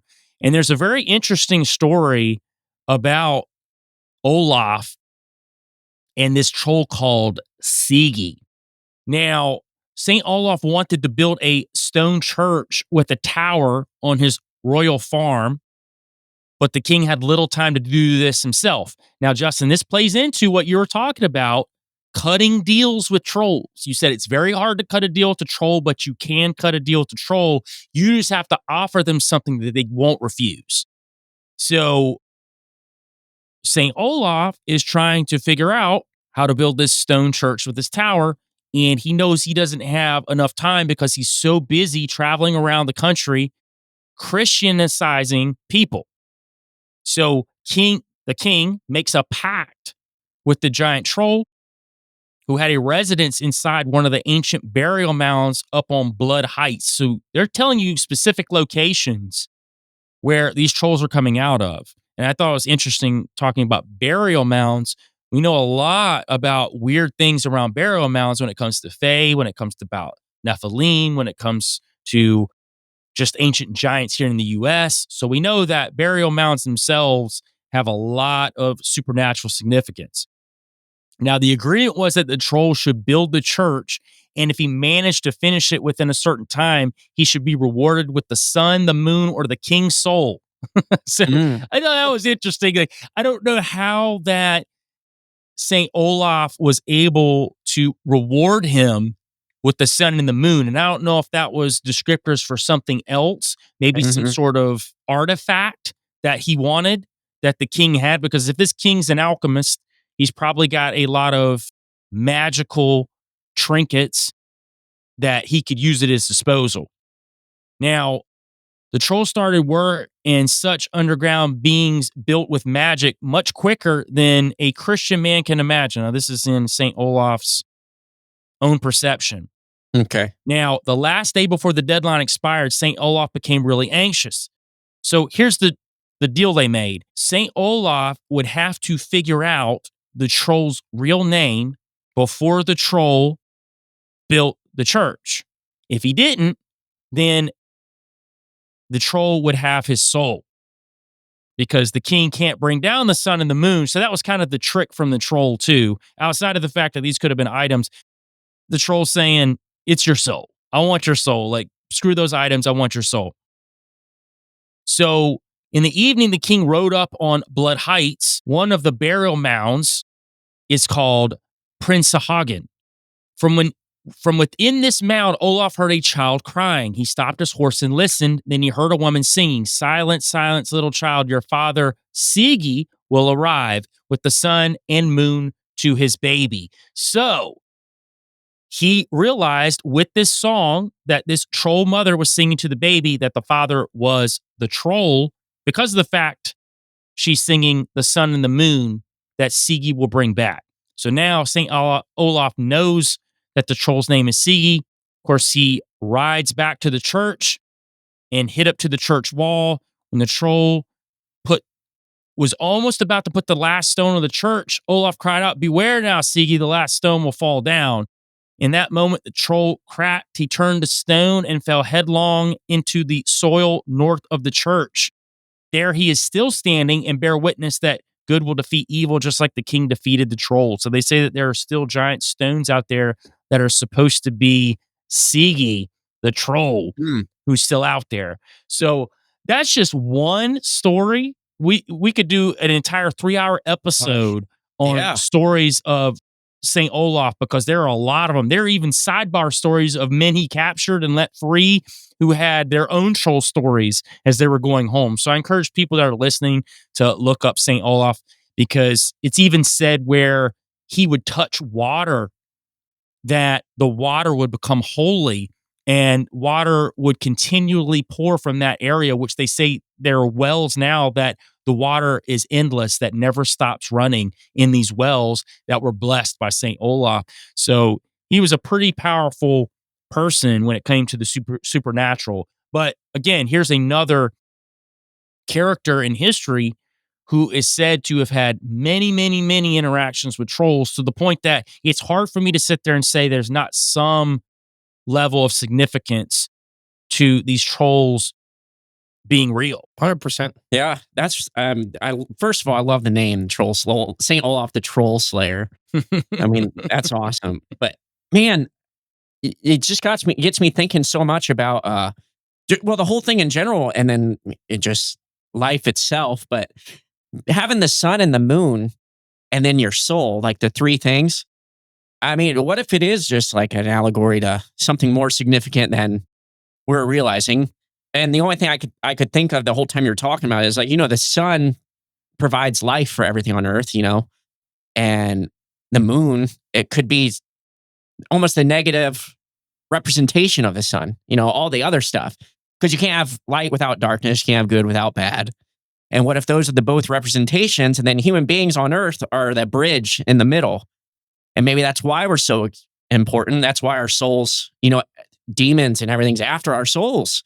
There might be some connection there, and then that's all just a representation of each other. But the most important thing is what connects the two, the light and the dark, the things that can separate and show you the difference. And that's us human beings. So that's just what made me think of all that. I don't know. It might mean something. It might not. But I just thought it's important to say. The philosopher clone. Yes, I'm the philosopher clone. I think his name's a treasure.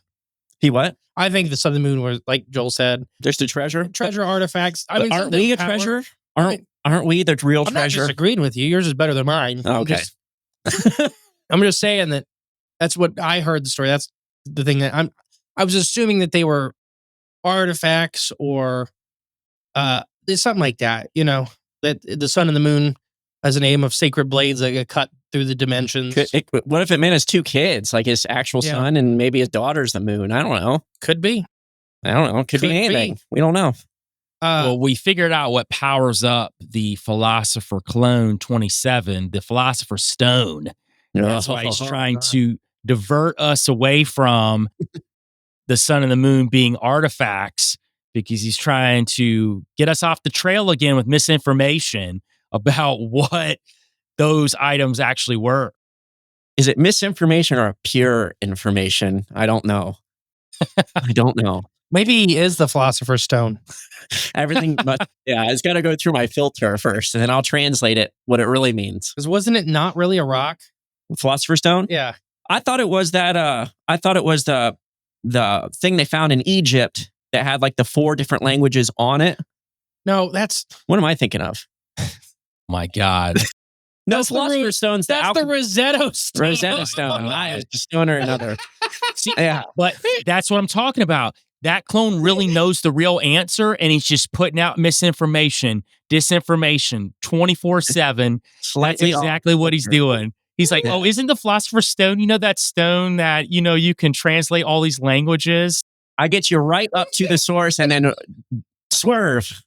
Oh my gosh. Yeah, it could be argued that the Philosopher's Stone had something to do with the prima materia or the Azoth, something along those lines, that it wasn't actually a stone, that it was more of a substance.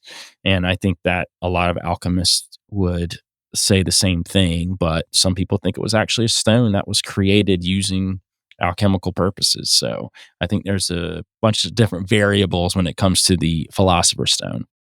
Speaking of stones, I always thought of it as like a knowledge more than anything. But yeah, speaking of stones. No, I had a good segue. Oh, go. No, you ruined it. I'm going home. Okay. Oh, I'm here. No, so I had some stone structures. I know I sent these over to Joel. One is not even there anymore. A group of tourists broke it. So, Joel, do you remember the one I sent you that was like the big spike shoved into the wall?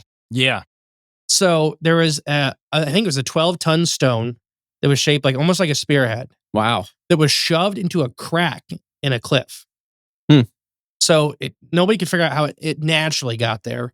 Besides, a giant troll just... Glacial erratic flood. That was one that I think that was the one they said that's the only real thing they could come up with, was a massive flood had thrown it into the cliff face and it just stuck. Well, you know how floods throw giant stones like frisbees. Well, I mean, the Great Flood could. Great Flood could, yeah. But so that was one they said was a troll marker. Recently, I mean, it was just standing until I think like 2022. I actually sent, Joel can put the pictures up or whoever.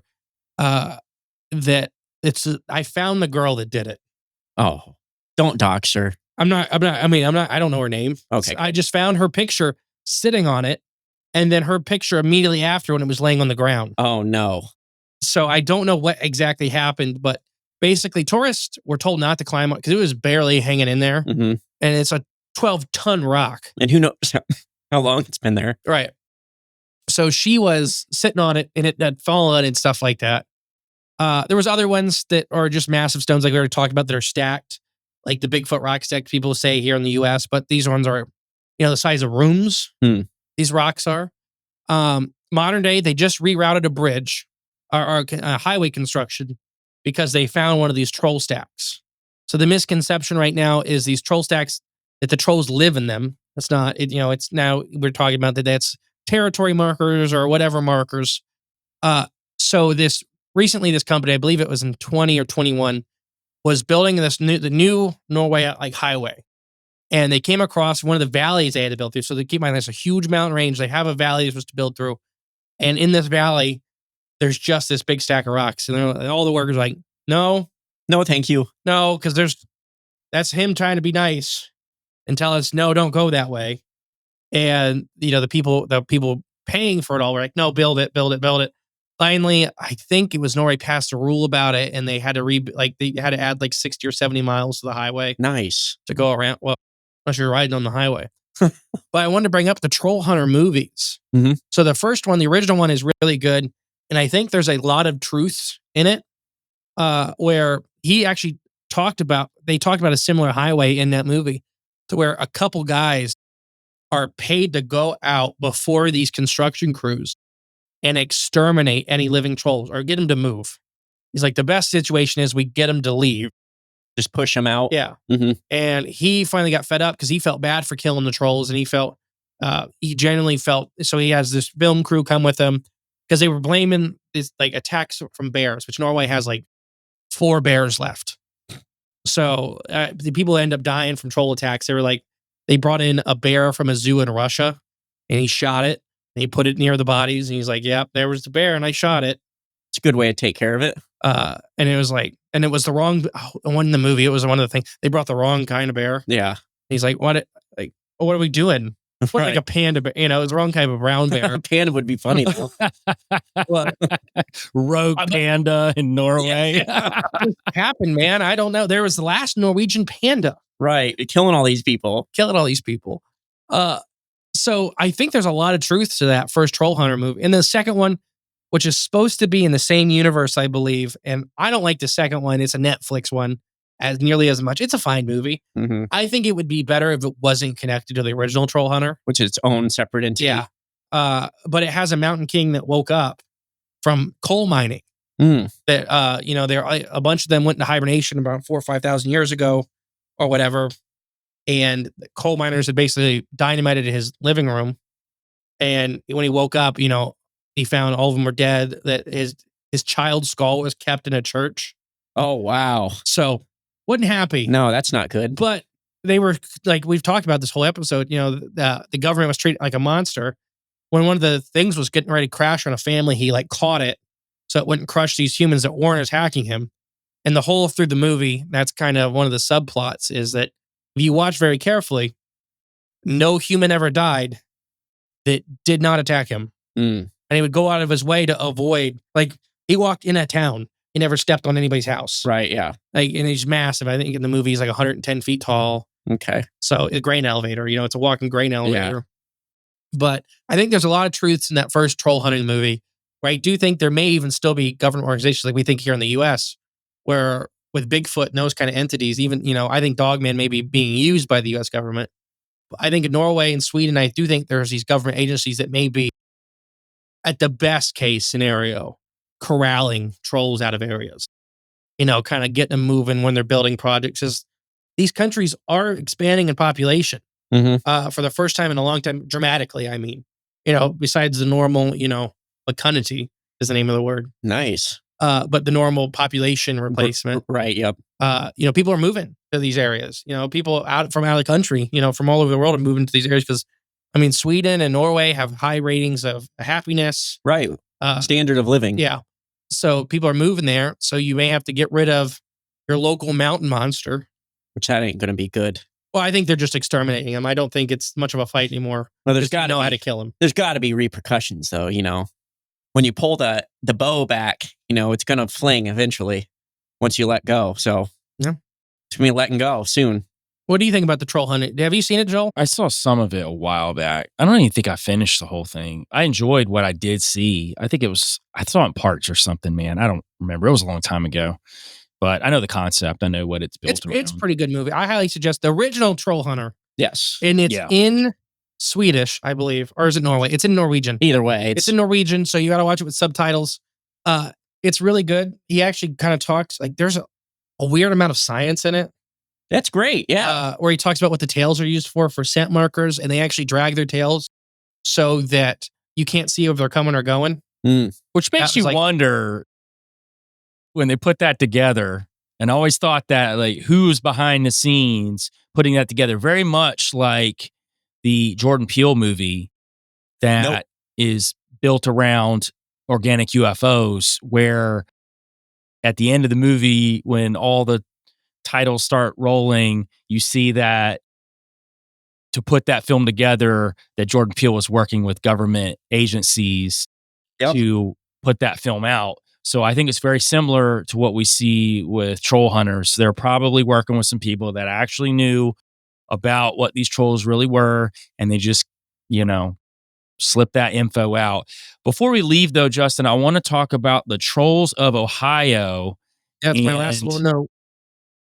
what those mean, because you and I live in Ohio, and I thought it was a pretty cool thing.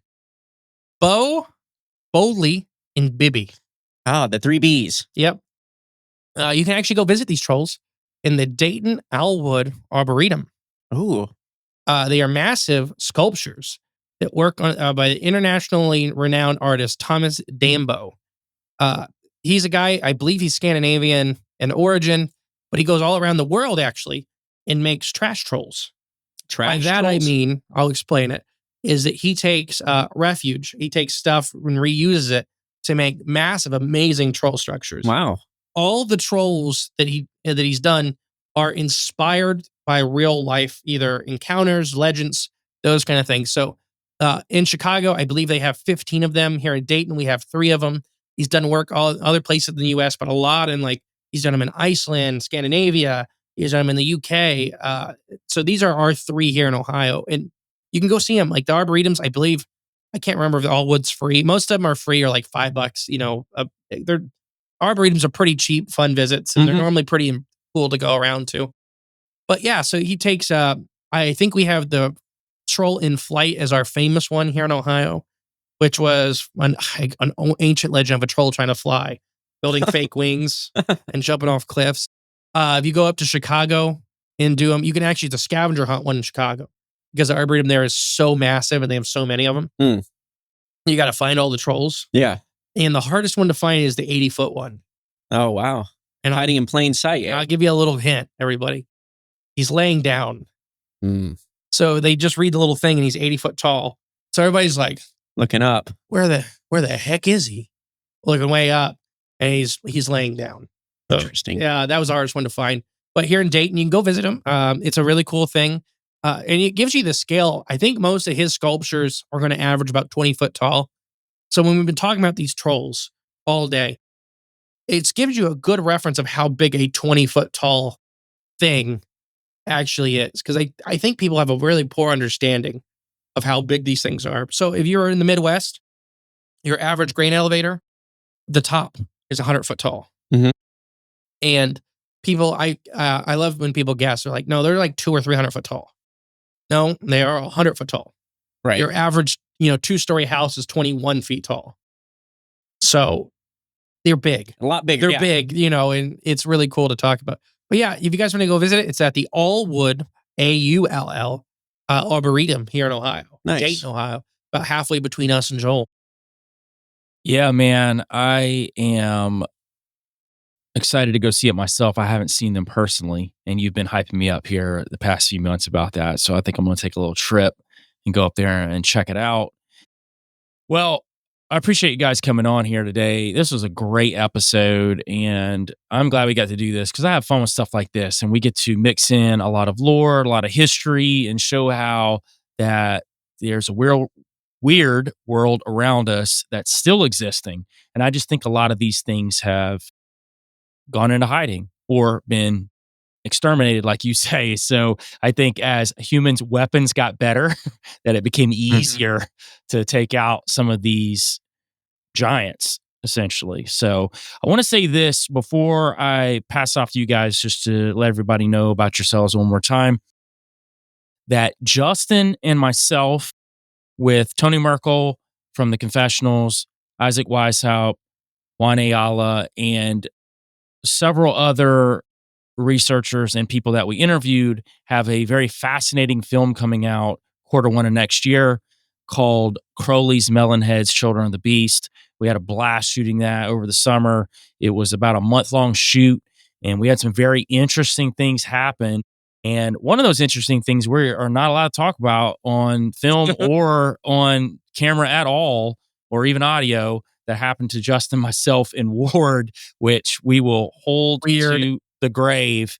And yeah, it was a pretty weird scenario that went down, but we're really excited about that film coming out. Justin brought a ton to the table when it comes to the Lord of the Melonheads and what is going on in different areas and underground, which I'm really thankful for you doing that.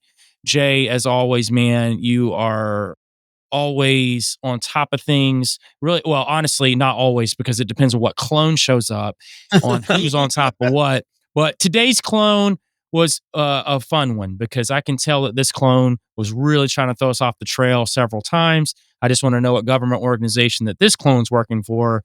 Well, I can tell you this much. The government may be paying me off like they are the trolls with the Wisconsin cheese cave.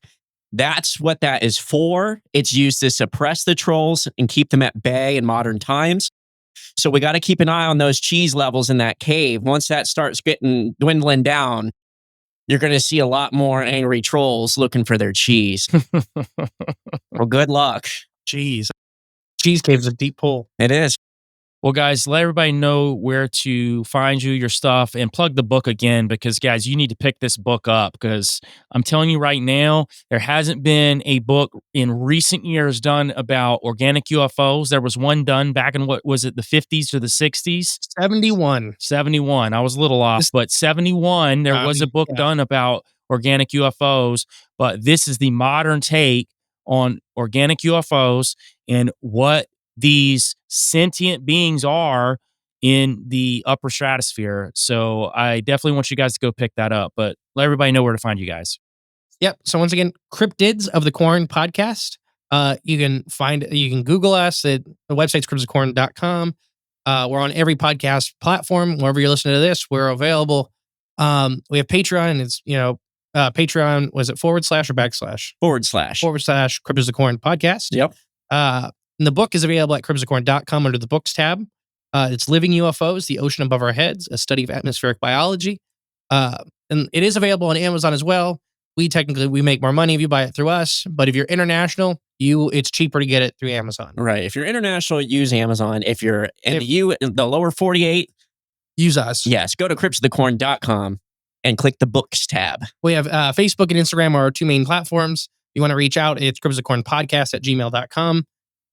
Anything else? No, just come give us a try, give us a visit. If you haven't listened to us before, you can find all of our information there. We have a huge backlog catalog. Oh gosh, we're like between Patreon and the public episodes, we're getting near the 600 mark. Mm-hmm.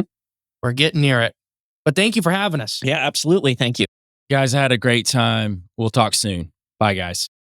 Bye. All right, guys. Thanks for joining us for another great episode of Free the Rabbits. I'm going to read some 5-star reviews like I do at the end every week. We have K-More Connects. Amazing. You are unique, understanding, and open. Keep up the good work. You have my support. Wish I had donations at the moment, but life is making a positive turn. So hopefully soon. Truly. Appreciate that, K-More Connects. And as far as donations go, I do appreciate anytime somebody gives me a donation but just you donating your time and listening to the show every week is more important to me than anything. We've got Poop Dog 236, open and optimistic. I respect Joel's approach toward each topic. In today's world, people like to think that everything has been figured out, and that couldn't be further from the truth. So Joel's approach is to go at topics with a real open mind, and he allows the viewer to discern what is true and what isn't based on the facts he presents. Most importantly, he isn't peddling fear, even though fear sells. Treat others how you want to be treated, and from my estimation, he walks the walk. Peace. Appreciate that. Poop Dog, what a great name. Yeah, I do try to do that. You will get the odd people here and there who think that I am trying to keep people asleep because I don't agree with their theories, which is very interesting to me when it's all theories. There's no keeping someone asleep when it's a theory. So again, I hope to keep trying to bring a more level-headed tone to these topics. We have Be Serene. Cheers. I was delighted to find Free the Rabbits. I enjoy the show. Really relevant point of view and in-depth research. Got into this stuff because of targeting, then found Nathan Reynolds. The Cass Sunstein episode shed so much light on the TI thing. That military program is worth discussing, and your music is really great. Appreciate that. Be Serene. We're going to go to Spotify, and just a note on Spotify, just because you don't see comments showing up there, I do get the comments. So please comment on Spotify as well, and I will read them here at the end of the show. We have someone who has masqueraded as Spotify.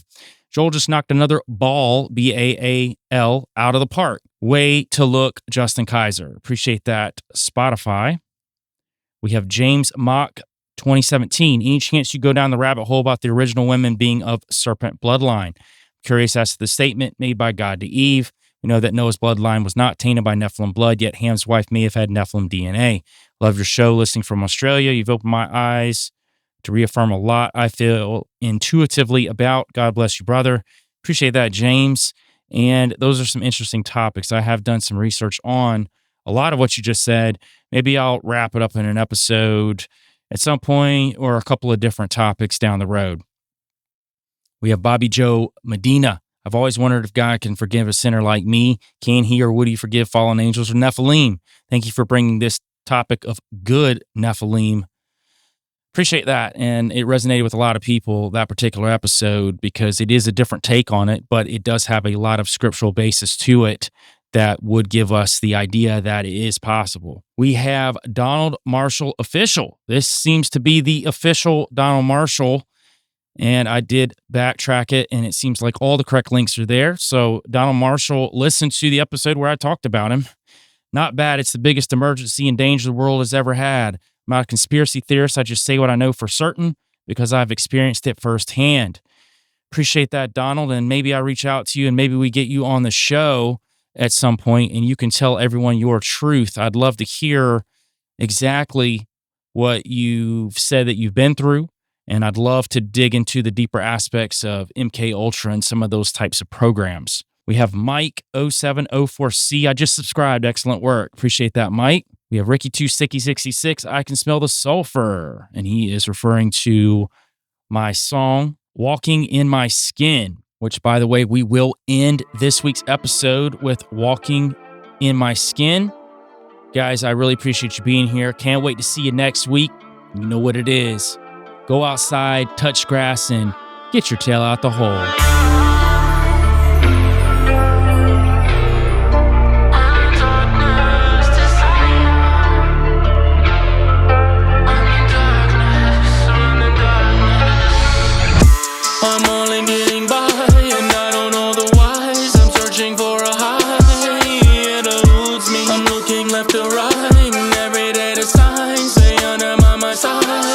Only confuse me, but I hope this road I'm on is worth it.